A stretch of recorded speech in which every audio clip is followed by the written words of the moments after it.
এই গরমে কলিজা ঠান্ডা করা মিল্ক মালাই পুডিং তৈরি করতে পারেন মাত্র 10 মিনিটে, তাও আবার মাত্র 2-3টা উপকরণ দিয়ে। আজকে আমি খুবই সহজ একটা পুডিং রেসিপি আপনাদের সাথে শেয়ার করব।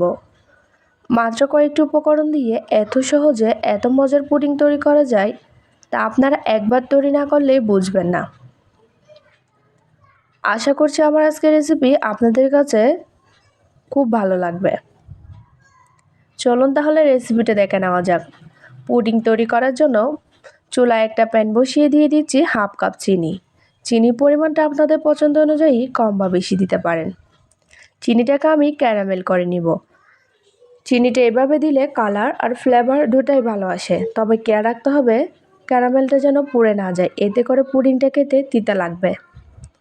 যখন সুন্দর একটা গোল্ডেন কালার চলে আসবে তখন আমি দিয়ে দিচ্ছি 3 কাপ দুধ। দুধটা দেওয়ার পর ক্যারামেলটা একদম জমাট বেঁধে যাবে, এতে ভয় পাওয়ার কিছু নেই। অনবরত নেড়েচেড়ে জাল করে নিলে ক্যারামেলটা দুধের সাথে খুব ভালোভাবে মিশে যাবে। ক্যারামেলটা মিশে যাওয়ার পর এখন এখানে আমি দিয়ে দিচ্ছি 2 টেবিল চামচের মতো গুঁড়া দুধ। চাইলে গুঁড়ো দুধটা আপনারা স্কিপ করতে পারেন, তবে এটা দিলে পুডিংয়ের টেস্টটা আরও ভালো আসে। গুঁড়ো দুধটা দেওয়ার পর ভালোভাবে মিশিয়ে নিব, তারপর জাল করে দুধটাকে ঘন করে নিব। এখন পুডিংটা জমানোর জন্য ব্যবহার করছি আগার আগার পাউডার। একটা কাপে অল্প একটু পানি দিয়ে দিচ্ছি 2 চামচ আগার আগার পাউডার। এবার পাউডারটাকে খুব ভালোভাবে মিশিয়ে নিব।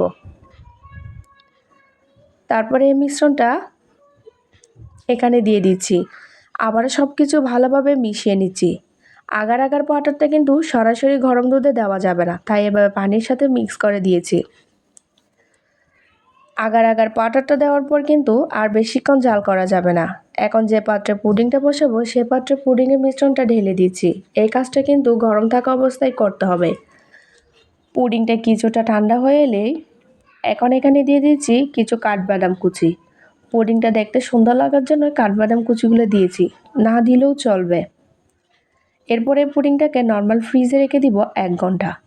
1 ঘন্টা পর পুডিংটা খুব ভালোভাবে সেট হয়ে গেছে। এখন একটি ছুরি দিয়ে পুডিংয়ের চারপাশটা ছাড়িয়ে নিব। মাশাআল্লাহ, আমার পুডিংটা খুব ভালোভাবেই সেট হয়ে গেছে।